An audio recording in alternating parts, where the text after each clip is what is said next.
Good morning. This is Jeff Stunkard of Zookeeper's Diary. As you can see, I've got my wife's office today and got my hair cut so I can look professional, and wanted to give you a quick catch up on what's going to happen over the weekend.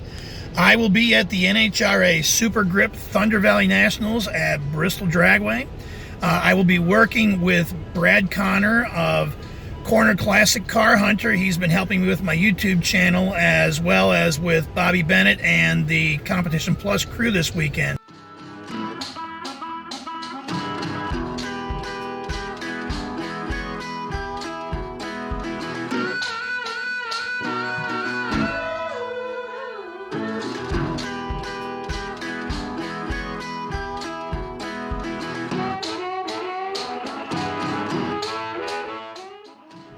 So we are going to be covering Nostalgia Funny Car, which is running. We are going to be covering Factory Stock, which is running, as well as some pro and sportsman coverage as things come up. I'm going to write a piece up for Bobby Bennett for Competition Plus, talking about my memories of Bristol Dragway going back into the past.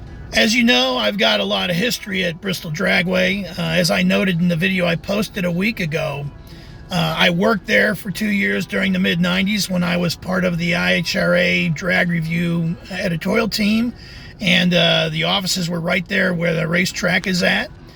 Obviously, even prior to that, I had been coming down to Bristol because that was the place to come and see cars like Pro Mods and Top Sportsman. Those classes were not part of the NHRA program at that time. The history there is immense, with the track having opened up in 1965 and being NHRA, then AHRA, and finally IHRA for a majority of the 1970s, 80s, and 90s, and coming back into the NHRA fold after Bruton Smith brought the entire racing facility. And hopefully catch up with some of my friends on the NHRA tour.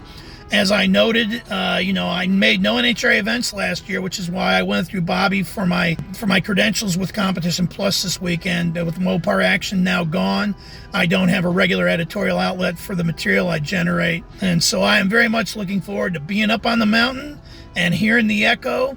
And we'll be doing updates.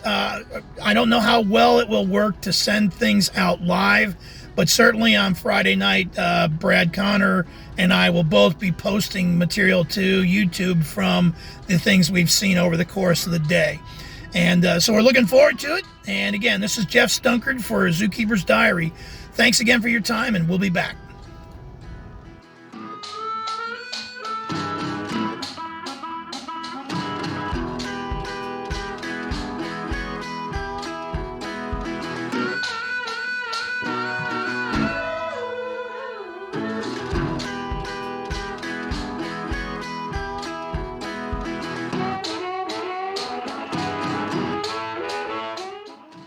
One thing I remember back in those early days when I worked there, Don Gillespie was the editor of Drag Review. We would go over to the NASCAR track during practice days, and at that time it was nowhere near the giant salad bowl it is now. It was still open on a couple of the ends, and you could go and hang on the turn 3 catch fence. And Gillespie, who had done a ton of photography there, said just watch somebody come off of that second turn, and if they skitter a little bit, just be forewarned, they're going to probably smack the wall in front of you. So we'd stand on that catch fence on turn 3, and up they'd come, and boom. So it was a cool experience. I drove around that track in a Roush Mustang during one of the year 1 events. And again, just a lot of history for me at Bristol Dragway. So I'm really looking forward to this weekend.